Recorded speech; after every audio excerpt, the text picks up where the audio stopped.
Muy buenas noches y bienvenido a un nuevo programa de debate de este día, lunes 25 de noviembre. Vamos a hablar hoy día con el ministro de Obras Públicas para conocer varios temas que seguramente son de su interés. Vamos a hablar del transporte, qué está pasando con la parte del subsidio del transporte, que había una suspensión de varias unidades que no se les va a otorgar subsidio. Vamos a ver si ya fueron notificados, cómo va ese proceso. Vamos a hablar del ordenamiento del transporte, también algo sumamente importante, sobre todo cuando uno de repente se encuentra, digamos, con una manifestación y se pasa 2 horas para llegar a la casa. Vamos a hablar, obviamente, de la obra pública, tanto, digamos, temas, por ejemplo, como los chorros, como el bypass de la Libertad, los avances de la cárcava en Santa Lucía, el aparecimiento de otras cárcavas que hay que trabajar en las cañas, etcétera, etcétera, etcétera. Buenas noches, señor ministro. Bienvenido. Buenas noches, Nacho. Muchas gracias por la invitación y un saludo a toda la población que está viendo este programa. Si se nos queda un tema, usted escriba ya y vamos a estar atentos de poder tratar de que el ministro conteste todas sus inquietudes, porque estos obviamente son temas que nos interesan a todos. Saludamos a quien hace posible este primer segmento de debate, la Central de Seguros y Fianzas. Durante 30 años hemos consolidado nuestro liderazgo en fianzas. Somos expertos en seguro de personas, seguro de daños, fianza segura. Nuestro servicio es de calidad, ágil y oportuno. Alcancemos juntos nuestras metas, porque los salvadoreños no nos dejamos vencer. 3 décadas de desarrollo. La Central de Seguros y Fianzas. Por 30 años, su centro de confianza. Bueno, empecemos por los subsidios, ministro. ¿Cómo va eso?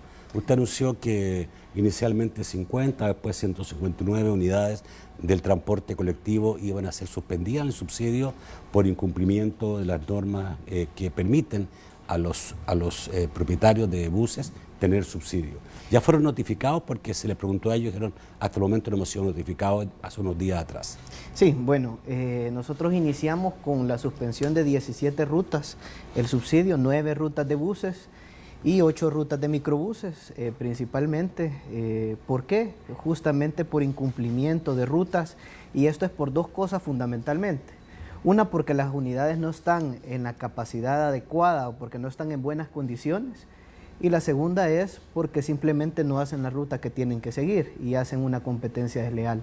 Entonces, iniciamos con 109 unidades que comprenden 17 rutas, luego aumentamos 50 unidades más, llegamos a 159 unidades y al día de hoy ya tenemos 184 unidades con las que hemos iniciado el proceso de suspensión de subsidio. Ya notificamos a 50 unidades de estas 188. Y también en total, estas 188 unidades son 30 rutas principalmente, 18 rutas de buses y 12 rutas de microbuses. O sea que son las rutas completas, no es solamente unidades que usted Dentro de las rutas determinando. hay ciertas unidades, no todas. Por ejemplo, nosotros hemos estado revisando las diferentes unidades y haciendo inspecciones en las unidades del transporte colectivo, y te puedo mencionar algunas de las rutas que nosotros ya hemos iniciado la suspensión del subsidio. Por ejemplo, la ruta 41D, la 29A, la 113, la 119, la 125, la 144A, la 144B, la 170, la 187A, la 201A, la 210, la 457, y así hemos iniciado con diferentes. Por ejemplo, algunas rutas de microbuses, podemos mencionar la ruta 12, la 41A, la 41D, la 41F, la 42A, la 42C. Entonces son diferentes rutas y unidades del transporte colectivo a las cuales nosotros hemos iniciado con el proceso de suspensión porque no están cumpliendo la ley de transporte. Yo sé que en el pasado es un tema que no se abordó. Sí. Y que los gobiernos, por X o Y motivo, por intereses particulares, consideramos principalmente, no acudieron o no hicieron algo para el tema del transporte, pero nosotros hemos priorizado y sabemos que el 70% de la población se está movilizando en el transporte colectivo. Entonces sí tenemos que hacer algo. Nosotros, como gobierno del presidente Nayib Bukele, comprometidos con el pueblo, ya empezamos a trabajar en este tema. Te puedo decir que hay unidades que no estaban circulando y que el gobierno anterior le pagó por años el subsidio. Y no sé si puede haber un acercamiento de la Cámara. Acá te puedo enseñar alguna de las unidades, por ejemplo, que no estaba en circulación, que de Tenía hecho, hasta enredadera. y por esta unidad el gobierno anterior pagó subsidios. Y son unidades que nosotros hemos procedido a quitar el subsidio. Es decir, la población puede ver acá esta situación. No podemos estar pagando subsidio a estas unidades. Unidades que no están circuladas por años, que no están circulando por años. Entonces, la verdad que es un reto el tema del transporte. Sabemos que el tema de la planeación urbana en el país no... ¿Cuáles han sido las respuestas de los dirigentes del transporte, que siempre han sido un gremio bastante complicado? Fíjate que el sábado tuvimos una reunión con la mesa de transporte, abordamos diferentes temas, pero ellos nos decían algo, y es que ellos están comprometidos en el tema del reordenamiento del transporte, porque saben que también a ellos les beneficia. ¿En qué sentido y qué fueron los temas que abordamos? Uno, la renovación de las unidades. Es necesario renovar las unidades del transporte. Sabemos que cerca de un 70% de unidades están en pésimas condiciones. De hecho, nosotros hacemos inspecciones y más del 70% ni tan siquiera pasan la prueba de gases. Entonces, hay necesidad de renovación de estas flotas. Hay tarifas que se están cobrando de manera excesiva y principalmente en la noche, es donde más se aprovecha. Obviamente ha sido falta de control del Viceministerio de Transporte por años, porque no se ha hecho nada en tema de transporte.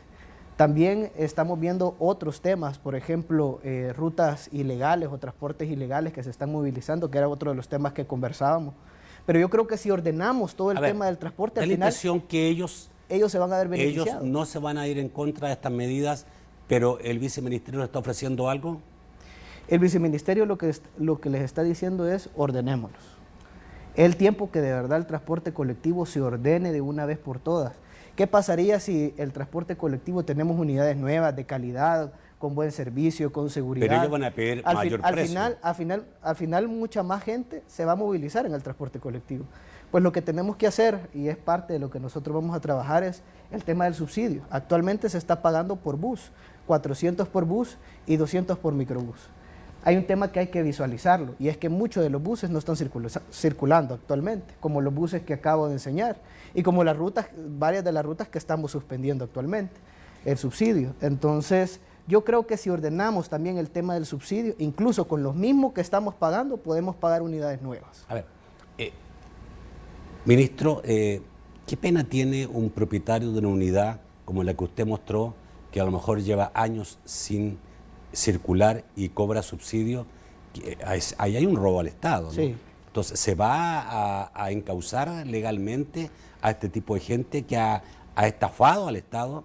Sí, de hecho ha robado al Estado. Hay muchos casos que se están formulando y que se van a llevar a la Fiscalía General de la República. No podemos permitir que nuestra población siga sufriendo por estos hechos, por estos buses o microbuses que están en pésimas condiciones. Es decir, de verdad hay que transformar el tema del transporte. Hay que transformarlo. Yo sé que podemos hacer calles, podemos hacer diferentes carreteras, pero si no le apostamos al transporte colectivo de calidad, seguro, ágil para nuestro pueblo, no vamos a poder cambiar todo este tema de tráfico. Ok, ellos dicen, estamos de acuerdo con el reordenamiento. ¿Por qué están de acuerdo ahora y no han estado de acuerdo antes? Porque no han estado de acuerdo antes. Yo lo que creo es que hoy de verdad se quiere hacer el reordenamiento. Anteriormente, en los gobiernos pasados, solo habían intereses. Ahí está el caso del Citrans, por ejemplo. Es decir, se puso una empresa de dedo, no se hizo un proceso de licitación, se puso seguridad pública por parte del Estado, se contrataron administradores, personal contratado hasta de salarios de más de $2.500. El préstamo se hizo por medio de Bandesal por un fideicomiso que al final, si la empresa no lo paga, lo va a tener que pagar el Estado.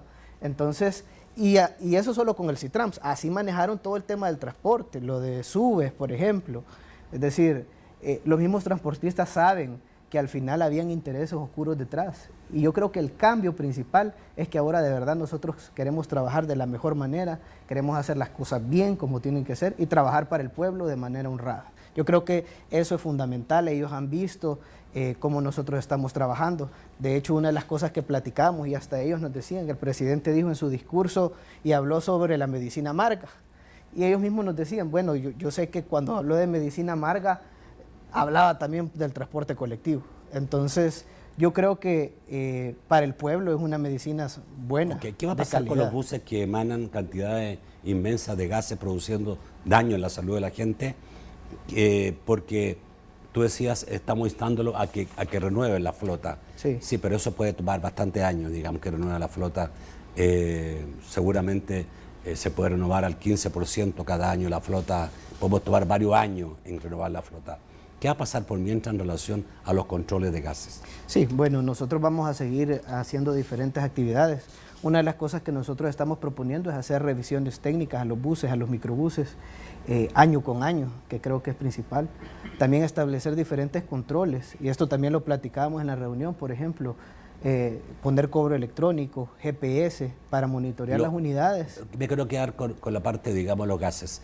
¿Se va a hacer una inspección de verdad? Porque la que hay hoy día es de risa. Sí. ¿Se va a hacer una inspección transparente y verificable en relación a que no haya en el país teniendo ese grado de emanaciones que no se ve en ninguna parte del mundo, ¿no? Sí, se va a hacer, de hecho ya lo estamos haciendo diferentes revisiones en diferentes carreteras. Una de las cosas que queremos cambiar es la ley de tránsito y ley de transporte, estamos trabajando en modificaciones. ¿Por qué? Porque lo que nos permite nada más la ley es colocar una multa. En este caso, por ejemplo, si no pasan las emisiones de gases, solo podemos colocar una multa. Pero en este caso lo que correspondería es sacar la unidad de circulación, porque no puede estar circulando una unidad que no reúne las condiciones técnicas o la capacidad de verdad para transportar pasajeros. Entonces, esa es de las cosas, porque a veces las leyes también han estado hechas para favorecer a un grupo y no necesariamente para favorecer a la población y al usuario, que finalmente es el más afectado. Entonces, esa es de las cosas que nosotros estamos trabajando. Cambiar, reformar la ley de tránsito, la ley de transporte para que sea un poco más rígida en este tipo de temas y que de verdad podamos de alguna manera ordenar el tema del transporte. ¿Cuándo va a estar el paquete de cambio, reformas de leyes que ustedes quieren del sistema de transporte? Yo creo que hay muchos, digamos, cosas que cambiar. El pago de las esquelas, digamos, que francamente, digamos, las esquelas se pueden pagar un año después, es demasiado tiempo para pagar una esquela. No sé, el mismo cobro electrónico, etcétera, hay muchas cosas que tienen que estar ahí en una nueva reforma. Sí, en la reforma que nosotros estamos buscando, una de las cosas es justamente hacer que paguen, porque uno de los problemas de las multas es que no se están pagando. De hecho, la mayoría se está colocando a los transportistas, no al empresario como tal, o no a la unidad, a la tarjeta de circulación, sino a la licencia. Por eso tenemos diferentes conductores cuando nosotros hacemos inspecciones que ya no tienen licencia, porque ya no refrendaron su licencia en el momento, porque ya tenía excesiva cantidad de multas. Habían conductores que hemos revisado que tenían hasta 50 infracciones de tránsito. Entonces, son temas que nosotros vamos a trabajar, que estamos trabajando en esa reforma y esperamos el mes de diciembre ya terminarla, porque ya la llevamos bastante avanzada. ¿Han tenido reuniones ya con la Comisión de Transporte de la Asamblea Legislativa? Sí, hemos tenido reuniones. Quien estuvo en la Comisión de Obras Públicas en ese momento fue el viceministro Saúl Castelar de Transporte. Pero sí ya estamos viendo el tema de las reformas de transporte, las reformas de tránsito, porque sí hay que cambiar esto y hay que hacer, primero, que paguen. Segundo, que las leyes de verdad se puedan aplicar y que puedan ser justas para los usuarios, justas para los transportistas y que de verdad esto nos lleve a ordenar nuestra ciudad. Estamos hablando, por ejemplo, de poner multas por medio de la tecnología, estamos hablando de verdad incorporar otros elementos sustanciales como por ejemplo el GPS. ¿Y qué pasa si con el GPS vamos a tener control si una unidad, por ejemplo, no está siguiendo su ruta? Si no está siguiendo su ruta, pues se le suspende el subsidio, por ejemplo. Permítame ir al corte y terminamos de hablar de este tema. Hay otros temas también importantes que hablar con el señor ministro de Obras Públicas. Ya volvemos.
El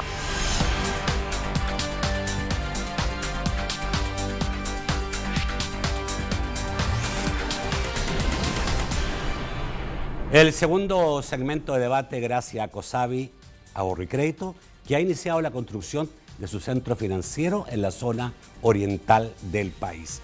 En 2020, Cosavi iniciará operaciones en San Miguel. Cosavi, tu crecimiento es nuestro compromiso.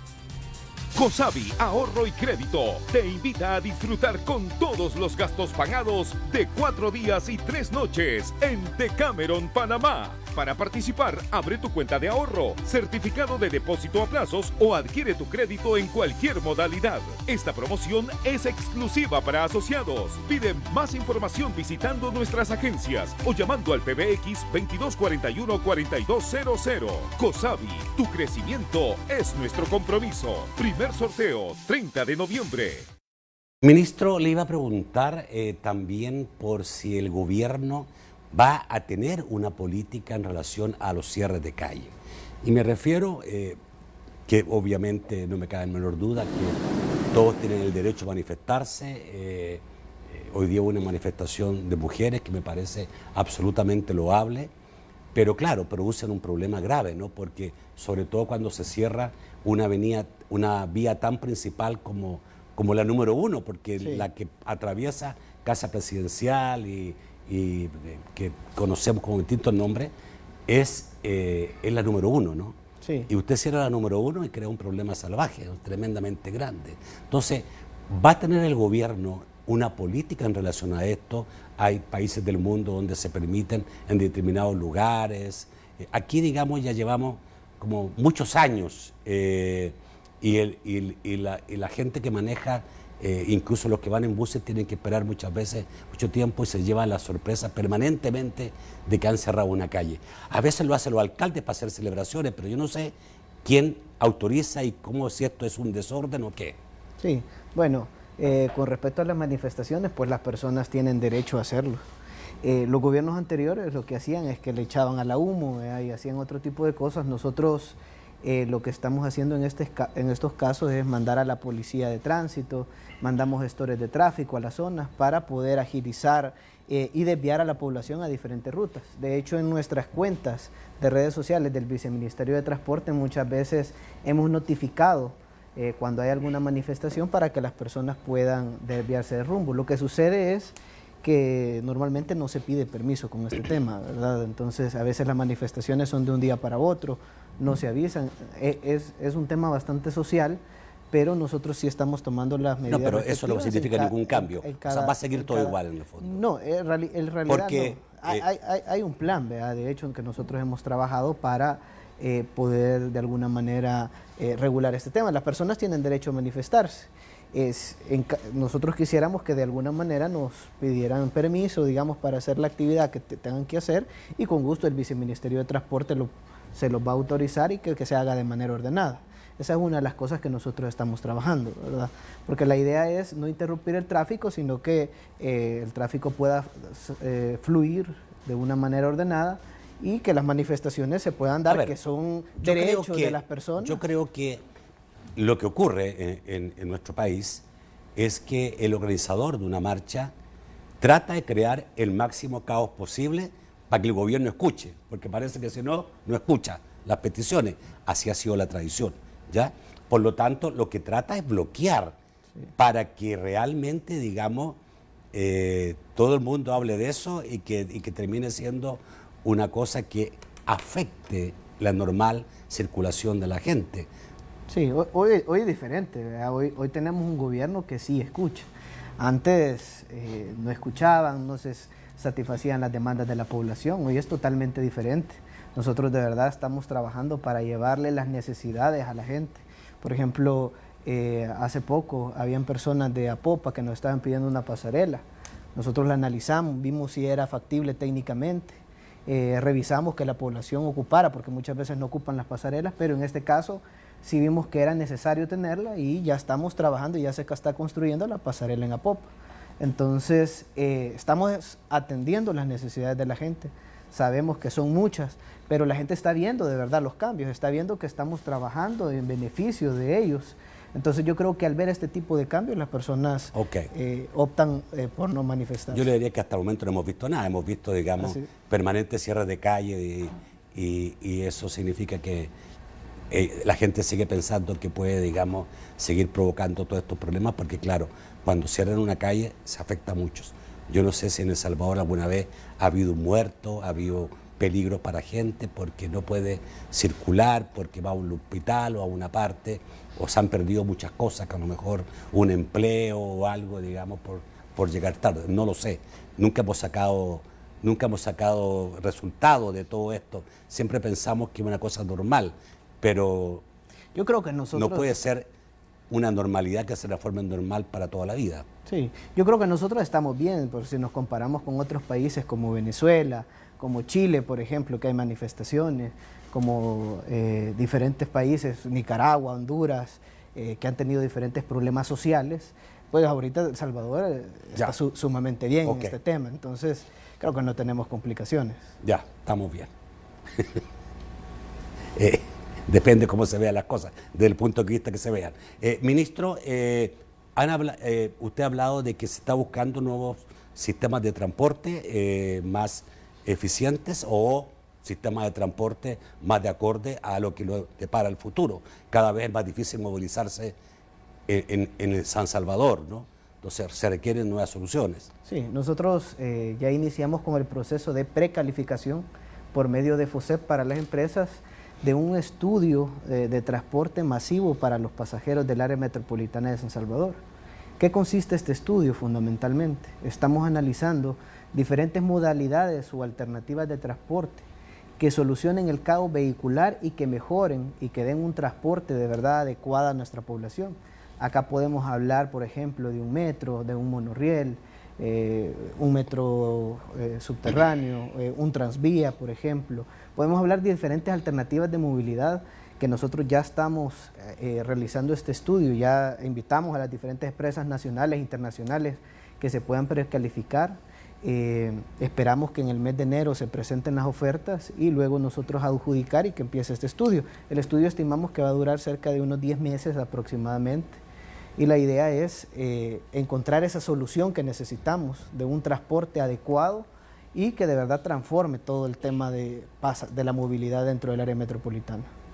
Los sistemas de transporte en este momento en el mundo más sustentables y reconocidos son los subterráneos. ¿Está descartado el subterráneo en El Salvador? No, no está descartado. Nosotros dentro de este estudio estamos visualizando todo este tipo de modalidades, ya sea subterráneo, que sea superficial, aunque consideramos que lo mejor es que no sea superficial, aéreo, por ejemplo. Entonces, todo esto depende... Cuando usted habla de aéreo, ¿habla de establecer segundas vías o habla de teleféricos? No, segundas vías. Segundas vías. Estamos hablando de un monorriel, por ejemplo, elevado.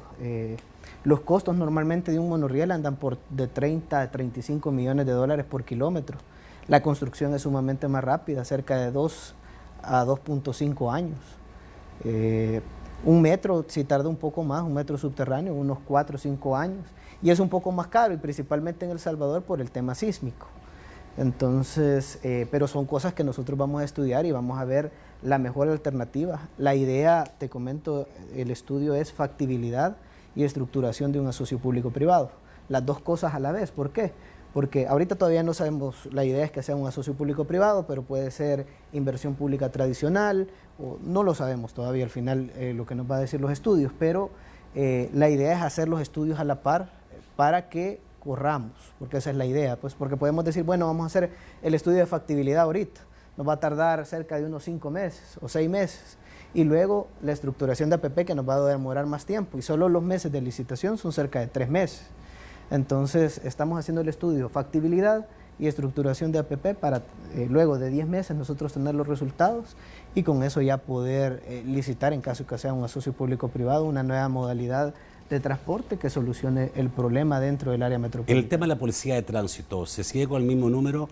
¿Se van a contratar más gestores de tránsito? ¿Cuál va a ser la solución en relación al control vehicular? Sí, bueno, ahorita nosotros contábamos cerca de 160 gestores de tráfico. Ahorita hemos aumentado con 80 gestores más para esta época de diciembre y esperamos contar con el próximo año al menos con el doble de gestores de tráfico. Igual la Policía de Tránsito nos ha manifestado que van a duplicar la cantidad de policías. Claro, nosotros hemos visualizado que esta no es la solución. Podemos aumentar, poner 500, 600 policías de tránsito y de igual manera aumentar los gestores de tráfico, pero no es la solución. Tenemos que incorporar la tecnología. Por ejemplo, hablamos de cámaras que puedan capturar las placas de los vehículos y con esto podamos poner multas que detecten las infracciones de tránsito, por ejemplo, que se cometen por medio de un software, como lo hacen los países de primer mundo, semáforos inteligentes que tengan sensores y por medio de la cámara puedan ver de alguna manera la cantidad de flujo vehicular que hay en cada una de las vías y de acuerdo a eso sincronizarse. Claro. Entonces, así lo tienen países como Estados Unidos, países de Europa. Entonces, a eso vamos. De verdad estamos caminando en ese tema. Sabemos que el tráfico es algo que se vive en el día a día. Sí. Yo creo que el tráfico después despierta muchos amores y odios hacia las autoridades, ¿no? Sí, así es. Y créeme que es algo que nosotros ya lo estamos abordando y lo estamos viendo de una manera integral como no se vio en el pasado, sino que de verdad queremos solucionar, bueno, el tema del subsidio que nadie lo había tocado, yo creo que es algo que nos puede decir que nosotros sí tenemos la voluntad de cambiar el tema del transporte. Estamos trabajando en eso. Estamos realizando diferentes inspecciones en diferentes puntos. Estamos trabajando en este estudio de transporte masivo ya para de verdad solucionar parte de la problemática y tener un transporte de primer mundo, que es lo que nosotros estamos buscando. Entonces, le queremos dar una solución. Sabemos que más que hacer una calle, más que hacer una carretera, la población ahorita necesita como prioridad ordenarse y el tema del transporte más eficiente. Ok, y las calles. Hay muchas calles en mal estado. Sí, muchas de ellas son municipales. Nosotros hemos pedido en diferentes ocasiones, porque la población nos manifiesta de calles en San Salvador y en diferentes lugares que están en mal estado y muchas de ellas son municipales y le hemos pedido a las alcaldías que nos apoyen con bacheos intensivos en diferentes puntos de la capital o en diferentes puntos del área metropolitana, así como en el occidente y en el oriente del país. El problema es que yo sigo creyendo que ahí hay una mentirilla legalizada, porque las municipalidades no tienen dinero aparentemente para reparar calles, y si hacen un parche que dura 5 o 6 días o al 10.º día ya está, y si llueve ya en minutos ya desapareció. Por lo tanto, digamos, esa como que no es una solución. No es momento de buscar una solución real y decir, bueno, si se hace cargo, ¿quién se va a hacer cargo? Pero ¿con qué instrumentos? Porque yo lo veo permanentemente y la gente que me escribe también me dice lo mismo. Sí, lo que pasa hay mucho bacheo que es inservible, que no sé, aparentemente echan desperdicio de otros lados, que han sacado carretera, usan el desperdicio de esas carreteras que han cambiado y lo van pegando ahí, pero una forma de pegar que es muy liviana. Sí, bueno, la verdad que lo que sucede es que parte del FODES que se les da los están ocupando para pago de planilla, cuando no debería de ocuparse para pago de planilla, sino que inversión para la comunidad, inversión para la municipalidad. ¿Qué tiene la municipalidad Igual, para eso? El próximo año se le está incrementando. ¿Qué tiene la FODES. municipalidad para eso? ¿Tiene un cobro determinado para bacheo de calles? No tiene un cobro determinado. Muchas municipalidades no cobran. Otras sí le cobran a diferentes empresas que llegan a hacer diferentes obras en la zona y con esas, digamos, penalidades que se colocan pueden hacer diferentes obras también, adicional a lo que se les da de FODES. Entonces, yo creo que hay cosas que sí se pueden hacer.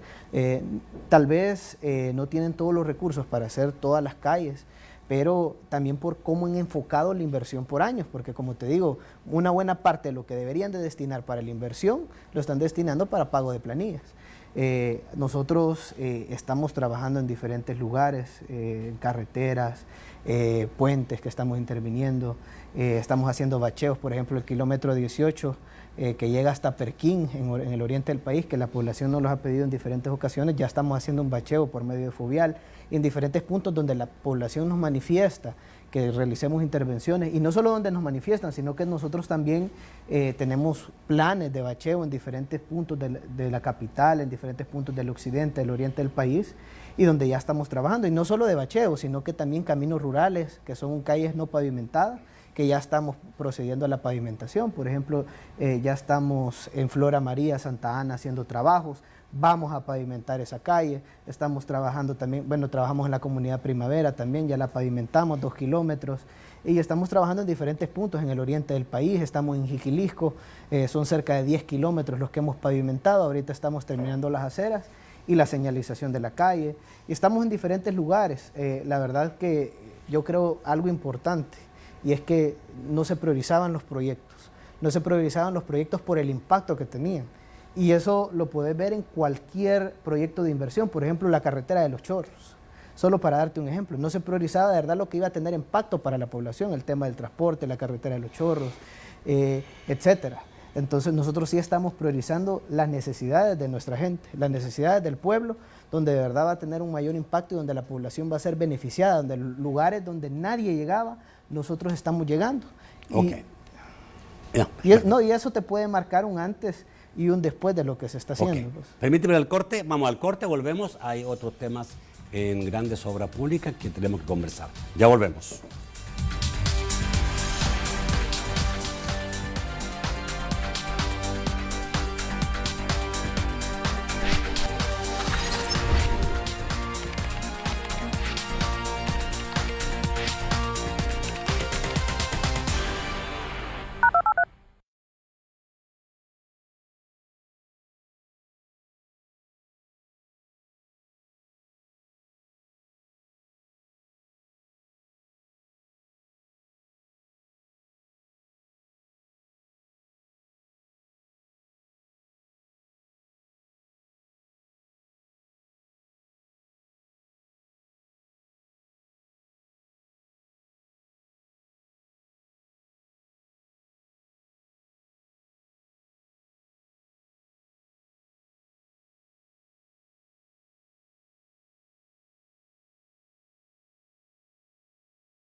El tercer segmento de debate es gracias, se lo digo, a Sistema Fedecrédito, por supuesto. Sistema Fedecrédito recibe tus remesas familiares a la vuelta de la esquina en Fede.Punto, vecino del Sistema Fedecrédito.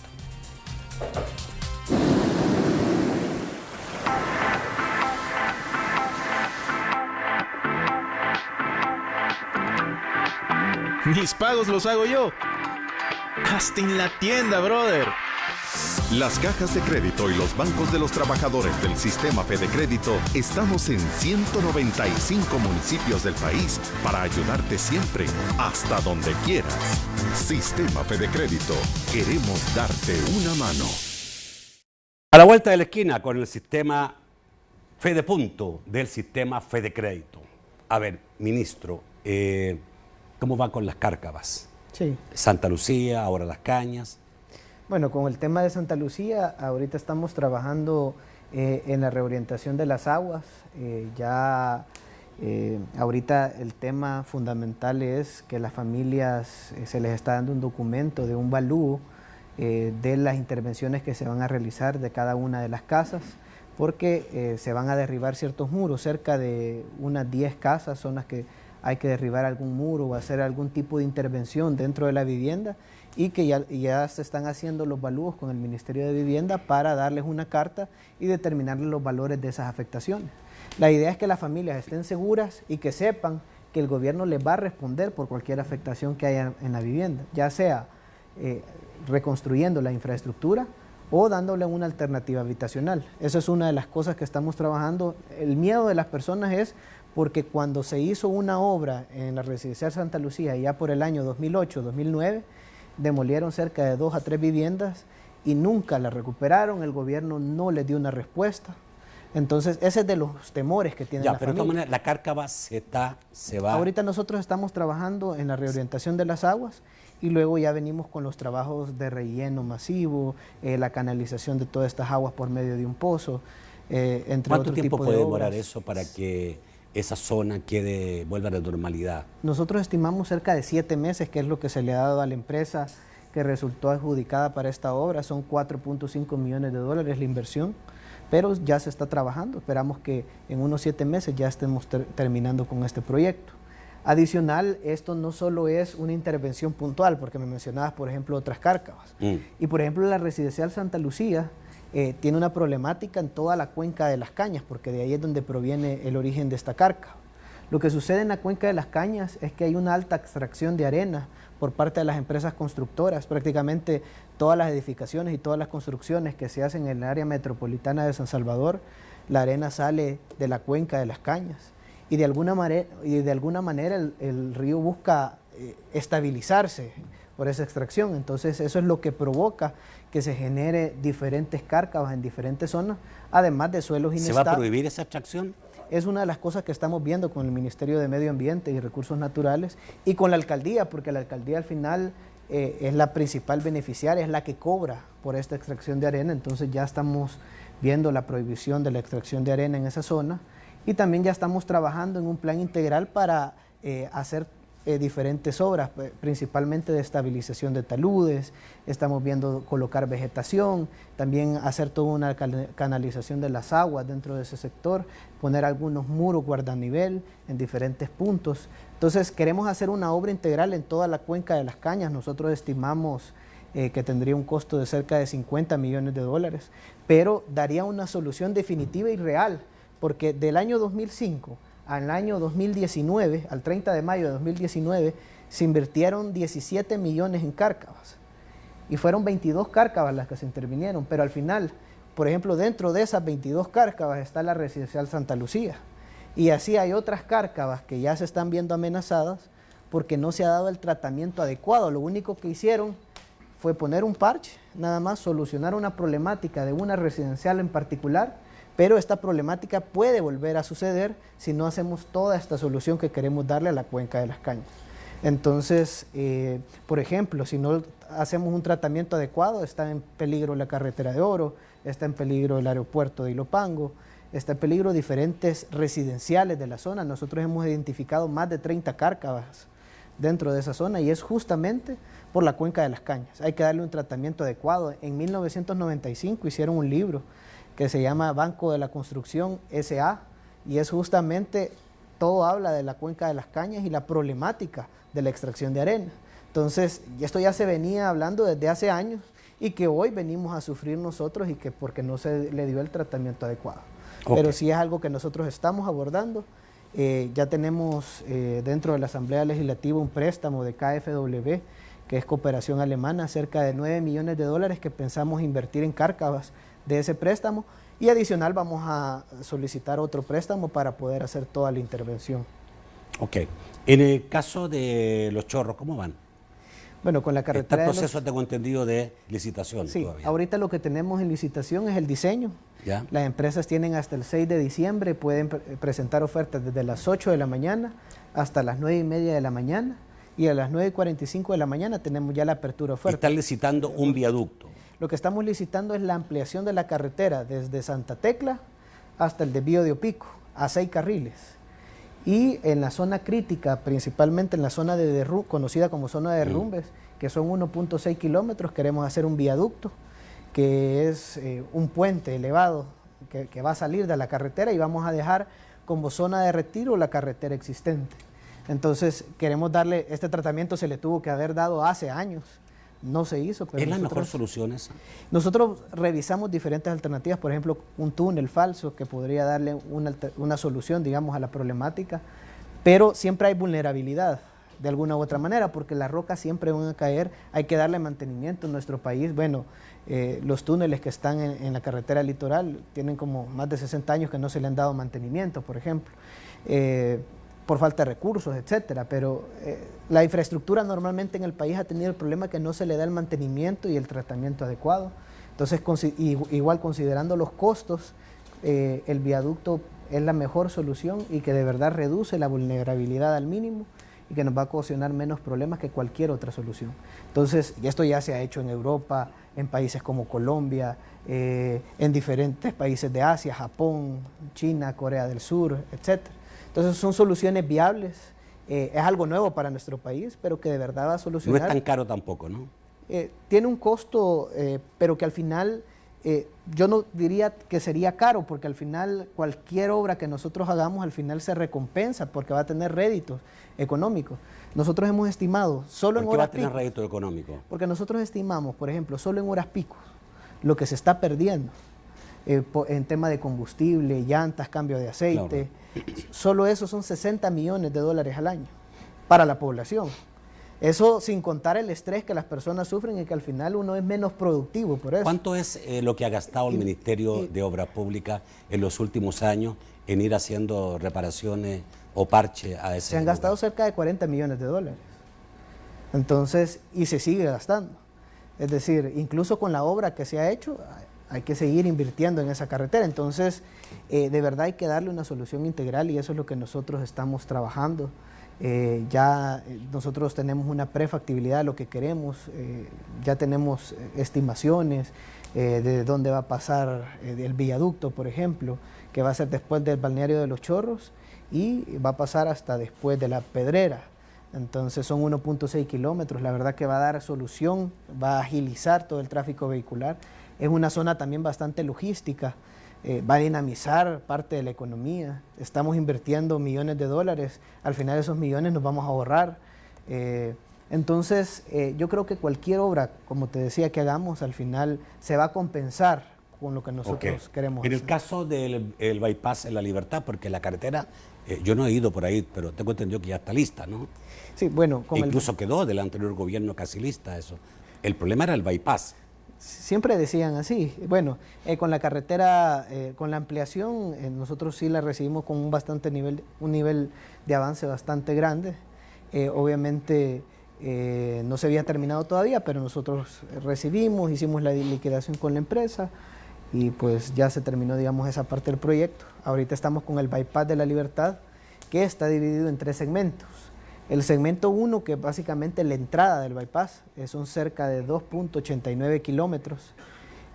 Ahí contempla un intercambiador, un paso elevado, es una ampliación a 4 carriles. Lo que se está haciendo ahí ahorita es la pavimentación con concreto hidráulico de estos 2.89 kilómetros. Ya llevamos un 87% de avance de la obra que estamos haciendo, solo en el segmento 1. Luego está un tramo de 380 metros de viaducto, que eso sí lleva un avance de 60%. Este viaducto representó en cierto momento algunos atrasos considerables. Claro, se les había dado ciertas prórrogas, pero nosotros hemos tratado de agilizar los trabajos y que puedan culminar lo más pronto posible. Estimamos que el viaducto esté terminado el primer trimestre del próximo año. Y también estamos trabajando en el segmento 3, que ya lo licitamos, que es el proyecto que fuimos a la Fiscalía General de la República y que es una insignia de la incapacidad del gobierno anterior de poder ejecutar una obra con eficiencia y con transparencia. Porque la transparencia no solo debería de estar en una casa, ahí en el ministerio hicieron una casa que se llamaba Casa de la Transparencia, pero solo se quedó en el cajón, porque al final creo que la transparencia era lo que menos había. Ya estamos licitando el proyecto, las empresas tienen hasta el 11 de diciembre para presentar las ofertas Estas son cerca de 3.2 kilómetros. Tenemos un 18% de avance, nada más porque así no lo recibimos. ¿Cuándo debería estar todo listo? Nosotros estimamos que el próximo año, a más tardar en el mes de agosto, ya esté terminada la obra. Eso es lo que nosotros hemos estimado de acuerdo al proyecto. Esperamos agilizarlo lo más pronto posible, porque si bien es cierto, anteriormente a las empresas se les daban muchas facilidades para darles prórroga, pero yo creo que con el segmento 3 hemos marcado un precedente de que de verdad nosotros hemos venido y que las obras se tienen que ejecutar, porque muchas empresas están acostumbradas a que no terminan en tiempo porque siempre se les daba prórroga, no habían penalidades, no habían multas, no sé por qué motivo no ¿Eso ha atendían. cambiado de palabra o hay algo más que sustente esas responsabilidades? Yo creo que tal vez trataban de favorecer, así como favorecieron a diferentes empresas, por ejemplo la del segmento 3, solo ahí te puede decir O sea, usted dice que el anterior gobierno no hacía cumplir la normativa o la ley. Así es, ni en transporte, O ni sea, en ley infraestructura. existe. Por eso, no sé si te recordás que el Citrán decía que ya va a estar, y decían tal fecha y tal fecha, y la iban cambiando. Y la iban cambiando justamente porque daban prórrogas a las empresas y no colocaban ninguna penalidad. Es decir, si a vos no te ponen ninguna penalidad por no cumplir con los tiempos, no hay problema el tiempo que te tardes. Además, también algo que no es justo es que una empresa que hayan ofertado diferentes empresas y que al final tal vez una de estas empresas que perdió pudo haber terminado en tiempo, pero la empresa que ganó justamente puede pedir prórroga. Ok.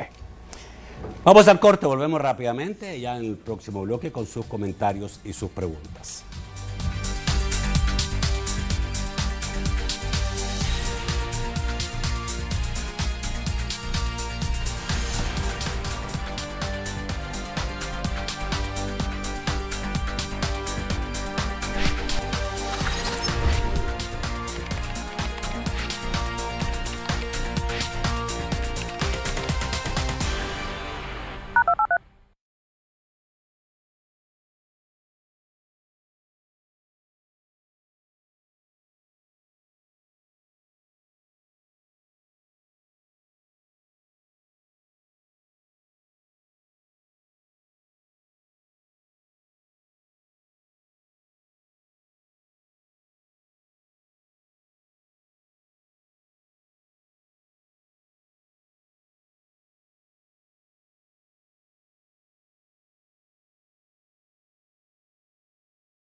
Hola, hola. 5, 4, 3, 2, 1.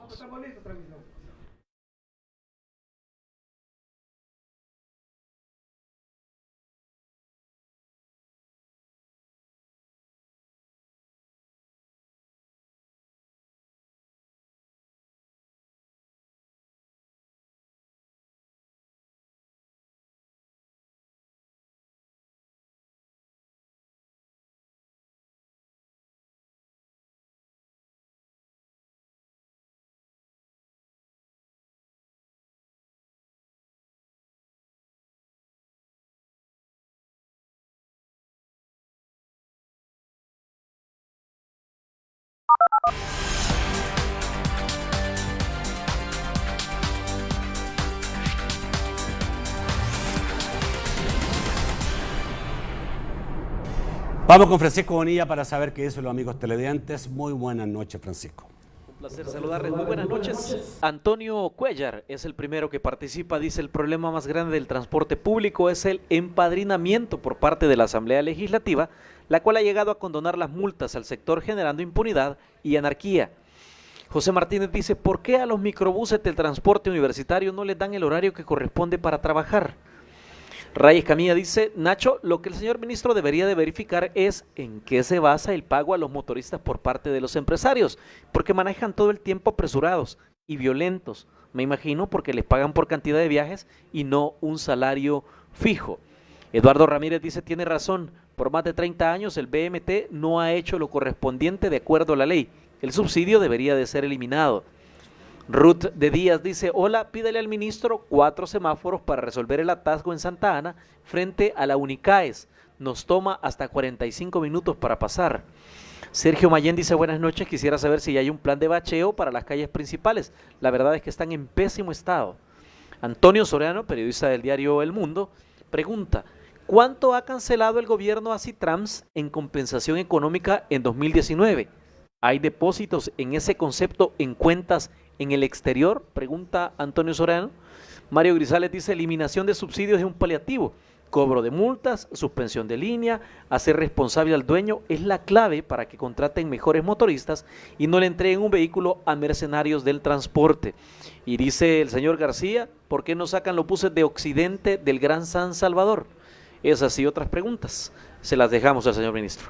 ¿Qué es, señor ministro? Sí, bueno, con el tema de sacar los buses de Occidente, en la mesa de transporte uno de los temas que veíamos era redireccionar la terminal de Occidente y sacarla fuera del área metropolitana de San Salvador.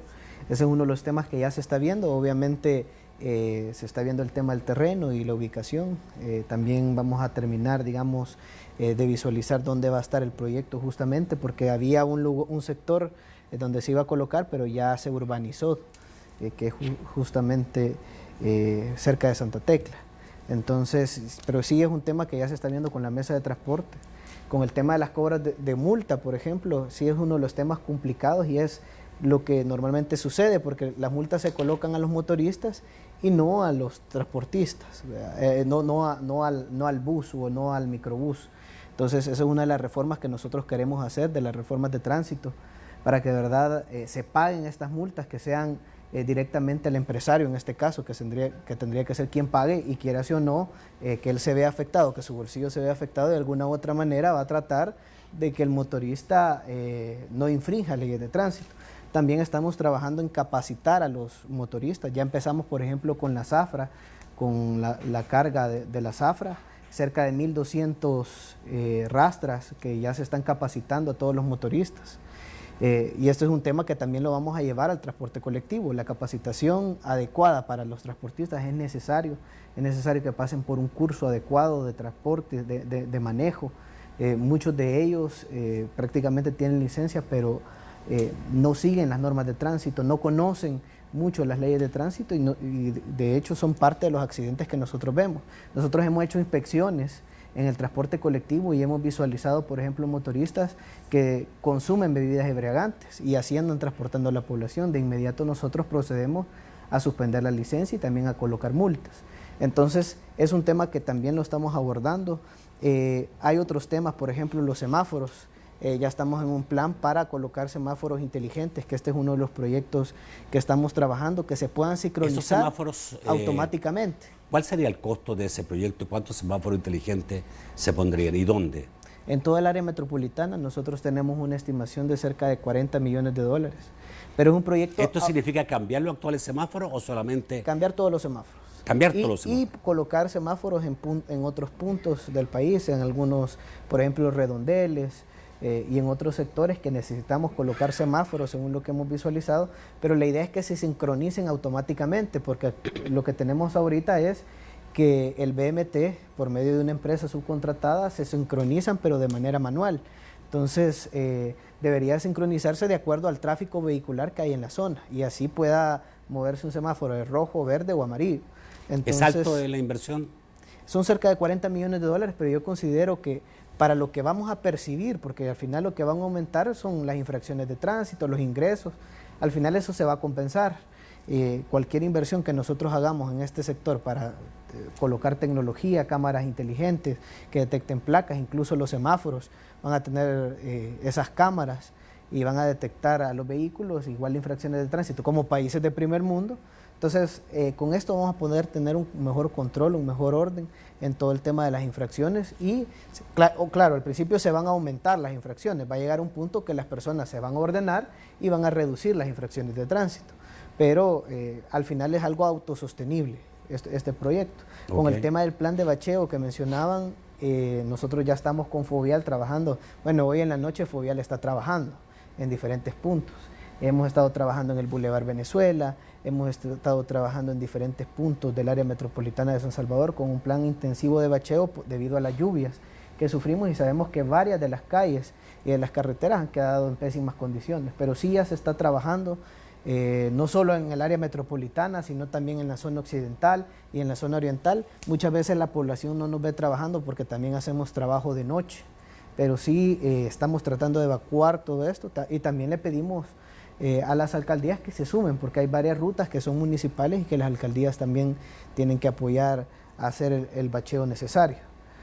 Con respecto al subsidio, pues es un tema que ya estamos trabajando. Hacían la mención de que es muy bueno que estemos eliminando subsidios en diferentes rutas, pues principalmente creo que es parte del reordenamiento de transporte que nosotros venimos hablando.